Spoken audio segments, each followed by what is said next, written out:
Okay, I have notes and I also have a timer, so I shouldn't, yeah. Every preacher should have one, right?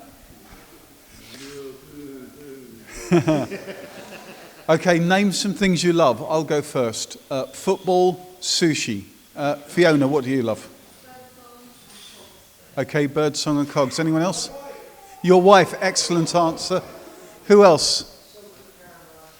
Salted caramel ice cream. That's a really good call. But I would argue pralines and cream is maybe even better. Anyone else? What do you love?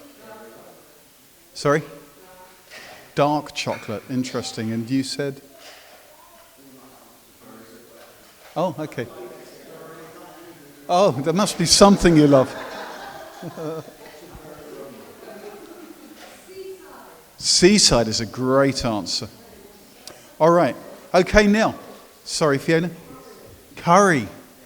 Oh, man, that's a good answer. We just got back from 2 weeks in Kefalonia, a Greek island. Really good food, but I realized when I came home I was desperate for curry. So almost the first thing I did was cook 4 curries. The day after we got home, I made chicken dansak, sag chicken, prawn korma, and dupiaza. Because I really missed my curry, I realized that. It's the national dish of England, isn't it? And when you're away from England, you need good English food like curry. So there are some things that we love. All right, here's an obvious question. What should we love? Yeah, exactly, yeah, Jesus. We should love God.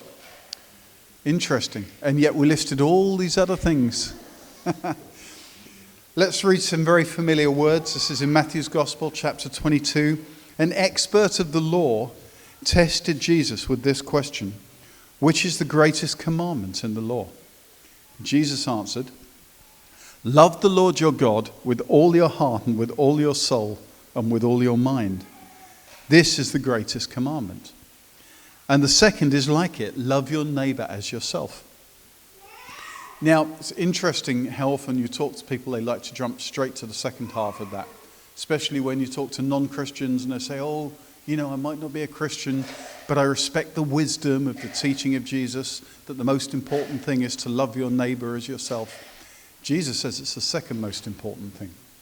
The most important thing is to love God himself. Love the Lord your God with all your heart and with all your soul and with all your mind. Now, my question for you this morning is, when you hear this, does that feel like a joyful thing to you? Or, when in fact you're thinking about salted caramel ice cream in the seaside, does it feel a little bit like a burden, like an obligation? That, oh no, we shouldn't be loving all these things, we should be loving God instead. Oh dear, how badly we're doing. Is there a little bit of a sense of that? So loving God doesn't always feel easy, and the reason is that he's not right here in front of us to see and taste and smell like we do with a curry. It's easy to love a curry because it's right there in front of you. You can inhale the aromas. You can taste the tastes, obviously. Yeah. But God, in that sense, is distant. There's another sense in which he's very close to us all the time. But the reality is, I can't reach out and grab hold of him. It's difficult. And then there's this. Second letter to Timothy, Paul complains. He writes, Demas, because he loved this world, has deserted me and gone to Thessalonica. So then it seems like loving this world is a bad thing. In fact, very early in my Christian life, I became a Christian in a Brethren church, and they had a little magazine called Believers Magazine. Does anyone else remember that? This would have been in the 80s. And I remember there was an article in there whose title was Having Loved This Present World. And it was all about Demas, the guy mentioned in this verse, and about how loving this present world draws us away from God. Which means, you might think, that all those curries and ice creams and dark chocolates and whatever diabetic people eat, that all those things are going to draw us away from God. Can that be right? Is that right? Well, the thing is, we're made, I think, to love the things in this world.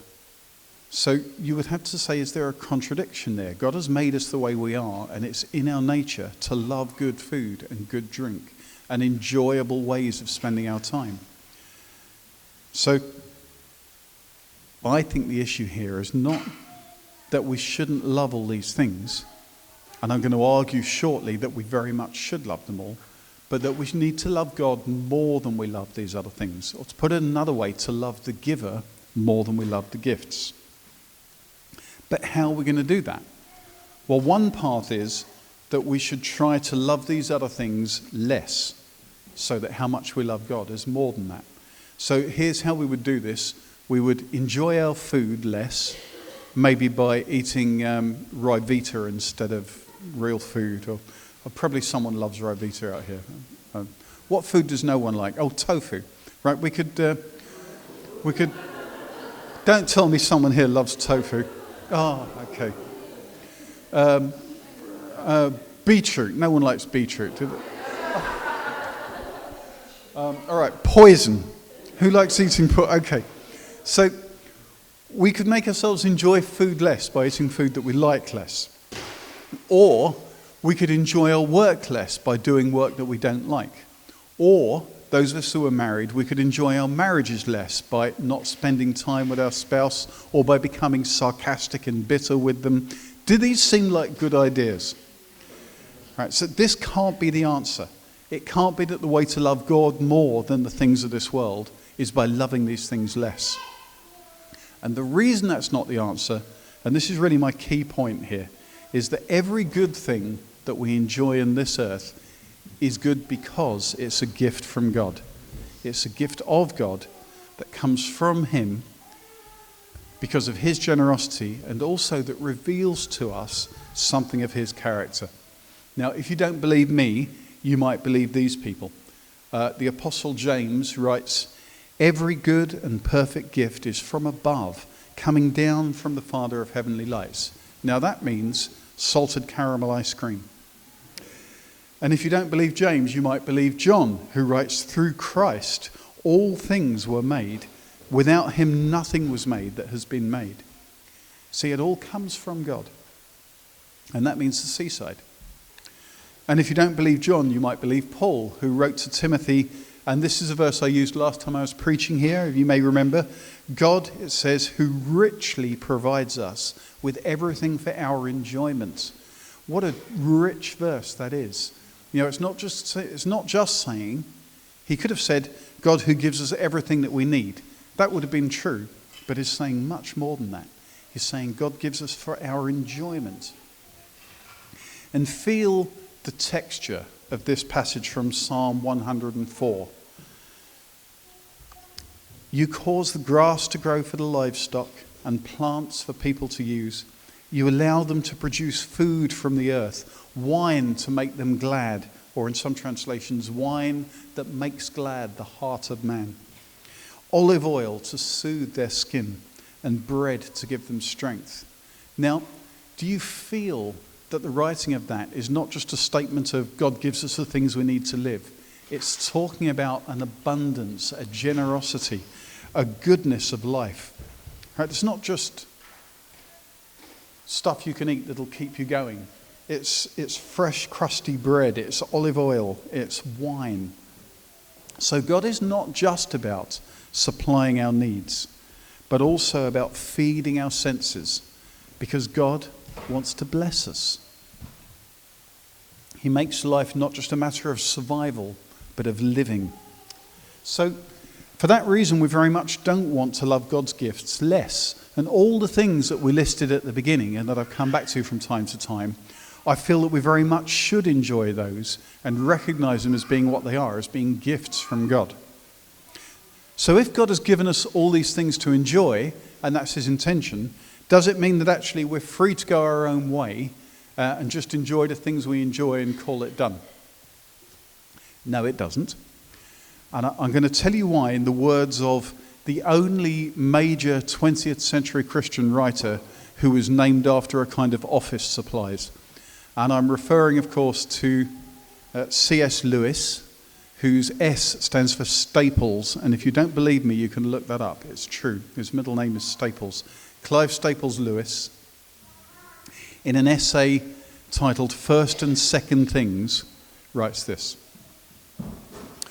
"The woman who makes a dog the center of her life loses in the end not only her human usefulness and dignity, but even the proper pleasure of dog keeping. The man who makes alcohol his chief good loses not only his job, but his palate and all power of enjoying the earlier and only pleasurable levels of intoxication. It is a glorious thing to feel for a moment or two that the whole meaning of the universe is summed up in one woman. Glorious so long as other duties and pleasures keep tearing you away from her. But clear the decks and so arrange your life, it is sometimes feasible, that you will have nothing to do but contemplate her and what happens. Of course," he says, "this law has been discovered before, but it will stand rediscovery. It may be stated as follows. Every preference of a small good to a great, or a partial good to a total good, involves the loss of the small or partial good for which the sacrifice is made. Apparently the world is made that way. You can't get second things by putting them first. You can get second things only by putting first things first." Does it make sense? So in Lewis's understanding of this, which I share, absolutely we enjoy all the second things, but we get them and we enjoy them to the fullest by focusing first on first things. And compared with God himself, of course, everything else is a second thing. So my enjoyment of a really good pint of beer is enhanced when I am closer to God. And that's not just a bit of theology I believe in, it's my experience as well. So, the bad news, you might like to think, is that you can't get health or wealth or love or any of the things that we want from life by putting those things first. And that even if you do somehow attain them, you don't fully enjoy them. You won't really grasp them and hold them and feel the goodness of them if you've done that by having them ahead of God himself. You can only fully enjoy something when you enjoy it in the light of the goodness of God. So that's the bad news, but the good news is very, very good that comes with that. The positive counterpart of the same thing is this. When we recognize something that we love as being a second thing, what Lewis called a second thing, when we recognize it as a gift from God, in other words, two things happen that are both very good. One of them is we enjoy the gift itself more. The more we understand something as being a gift of God, as being a manifestation of his goodness and his kindness and his generosity, the more we enjoy it for itself. But the other thing that happens is we more fully appreciate God as the giver of those gifts.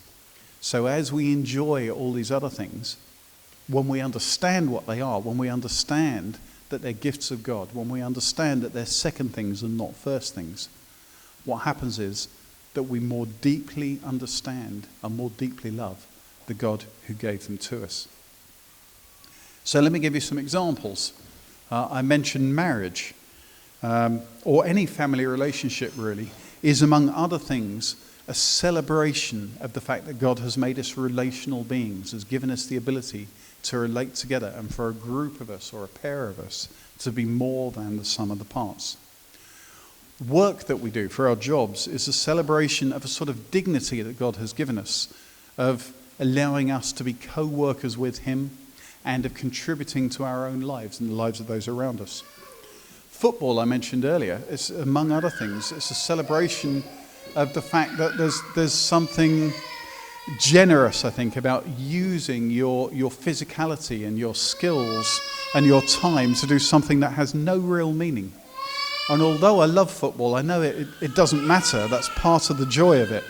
You know, I can watch a game and be deeply embedded in it, and at the end of it just say, oh, it was only a game, because it's just something that you generously throw your time and energy into. In much the same way, on some level, that God just generously throws his time and energy and resources into us. And food and drink, of course, I've touched on a lot, because when I asked you all what you love, I heard far more things in the area of food than everything else put together. And it's so important because one of the great things that God has given us is that we are embodied, that we have physical bodies, and that's not an accident. What I mean by that is Eastern religions will often tell you that the body is at best a necessary evil, or something that we seek to escape from or transcend in the next life. Or maybe that you are your soul and your body is just a thing that you pilot around. But that's not Christian doctrine at all. Christian doctrine says that the body is good, that God made the body, he intends us to have the body. It teaches us that Jesus had a body, not only when he first came to earth, but after his resurrection. He was resurrected as a physical being who ate and drank. And we are promised that we will have resurrection bodies as well. This from 1 Corinthians 15. Paul writes, "So it will be with the resurrection of the dead. The body that is sown is perishable, but it's raised imperishable. It's sown in dishonor, but it's raised in glory. It's sown in weakness, but it's raised in power. It's sown a natural body, and it is raised a spiritual body." Now, we could sit and puzzle about what a spiritual body even means when we think spirit is one thing, body is another. Obviously, it's not that simple. But there's such a thing as a spiritual body that God promises us after the resurrection. So all these things that we enjoy with our bodies, whether it's playing sport or eating ice cream or the feel of sunshine on the skin or 100 other things that our bodies bring to us, please know that these aren't just accidents of our having been dumped in this world. These are things that God intended and designed as blessings for us, as part of his generosity to us, his created beings. Now, I want to make an important distinction. I've been saying that we can love God more because of his gifts to us. I want to make it clear, I'm not just talking about the way maybe a very young child will just love a parent because of what they get. I'm not talking about God gives us good things, so in response we love him. That would be a very shallow way to be. What I'm getting at is more that the gifts of God, as we receive those, show us his character, so we better understand who he is. And that's why we love him more. Let me give you an example. This sermon turns out to be all about holidays that Fiona and I have been on. But a few years ago, we had a short break in Malta. And in the run-up to that, I kept telling Fiona that the national dish in Malta is Maltesers, and that's the only thing they ate out there. Because I love them, and I'll never go and watch a film at the Palace Cinema in Cinderford without getting a little bag of Maltesers and taking them in with me. Now, so Fiona, unknown to me, she sneaked a box of Maltesers into the luggage, so that when we got there and we arrived in our hotel room and unpacked, there was this box of Maltesers. Now, on one level, I was just really glad to have the Maltesers because they're tasty. But they meant so much more to me than that, because in giving me that gift, Fiona was showing me something about who she is and what she's like. And there's a playfulness and a generosity and a sense of humour and a willingness to buy into my dumb ideas about it being the national dish. So the Maltesers meant much more than just a box of delicious little chocolate things. Do you see what I mean? They were a window into the giver of the gift. And that is why God's gifts are so important to us, because as we partake of these gifts, even what you might think of as very worldly gifts, like a curry, that gift is revealing the character of the giver. And that's why they're so valuable. So there's an old hymn that I know in the adaptation of a Phil Keaggy song that begins like this. It's very stirring. "Rise up, O men of God, have done with lesser things, give heart and soul and mind and strength to serve the King of Kings." Now, I love this song, but I've always been really uncomfortable with the second line, "have done with lesser things." And for a long time, I thought it's because I'm not worthy of that line in the song. That if I were a better Christian and I could have done with lesser things and only think about God himself all the time, wouldn't that be better? So that's why that song made me uncomfortable. But I now think it's because that line is not quite right. I don't think we are called to have done with lesser things. I think we're called to put them in their right place. So it's not as poetic, but it should go, I would say, rise up, O men of God, think less of lesser things. Or if you're prepared to break the scansion, rise up, O men of God, recognize lesser things as dim reflections of the goodness and kindness of the God who has given them. It's a fairly major rewrite, so I guess we won't do that. But I think this is really important. All these lesser things, treated rightly, point us towards the God who has given them. So my call is for us to absolutely enjoy everything good that God gives, but in doing so, to absolutely recognize how very much more good the giver is. You know, I really enjoyed the Maltesers, but Fiona is so much better than a box of Maltesers. And in the same way, I love being out in the sunshine. It's a wonderful thing, and it lifts my spirits and warms my body. But it's the giver of that sunshine is worth so much more than the sunshine itself. And the same is true of every gift of God. So yes, let's enjoy, but let's also look to the giver. And I want to finish with a quote from John Piper, who in about 12 words said everything that I've said over the last 20 minutes. So if you take nothing else away, take this. We both love God more than we love his gifts, and we love God more because of his gifts. And that's absolutely right. God is the giver of every good gift, and in every good gift, we want to recognize him as the giver. So thank you for listening, and I hope you will enjoy everything you do this afternoon and this evening. Okay. I'll pray. Is that all right? Yeah. Great God, we thank you that you are not only great but also good.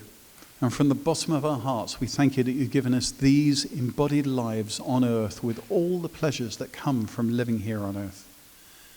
And our prayer now is both that you will enable us to fully enjoy those things without guilt, but also to keep second things second, and you the first thing, to keep you first. Recognizing as we enjoy every gift that you are the giver of that gift.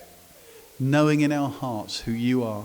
Seeing you more clearly as we understand how you show yourself to us in each of those good gifts. And drawing closer to you and loving you more deeply because of everything that you've given us. In Jesus' name we thank you. And we long to come closer to you. Amen.